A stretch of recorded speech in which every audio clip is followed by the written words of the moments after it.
Hi, I'm Peter Fouts, and I'm a first class scout in Troop 277 working on my communication merit badge. And I would like to demonstrate you or show you a skill that you can have or how to make something. And I'm going to be showing you how to make something.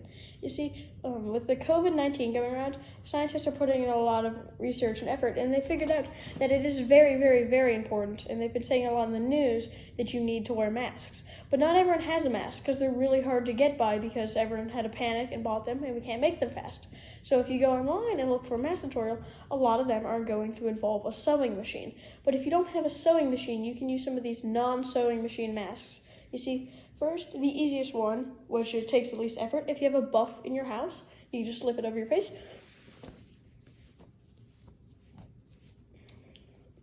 Make sure it's over your nose and your mouth, just not over your mouth. That will not work. It needs to be over your nose too. This will stop most liquid droplets from hitting you or from coming into your face because that is the biggest carrier of COVID-19. And the second one, which is probably the safest and the best, is you're just going to want to take, just going to take, and anything really works that's a big square of cloth, and take it, and you want to fold this side in the middle, and then grab the two corners and do that again. That's what I fold it. Take this side and fold it on top. Then you're going to take a hair elastic, which I'm sure you all have, and for the smaller your face, you can bring the hair elastics closer to the center. But yeah, so then you're going to want to take these flaps on the outside and fold them in.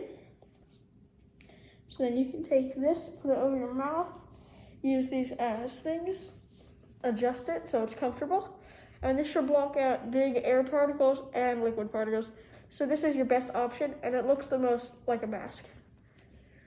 And the third option is because scouts get a lot of bandanas through rank advancements, so you should probably have one of these around. If you want to show your scout spirit while staying safe, you can just do it quick like this. And fold this over one more time. So it just makes a quick little bandana.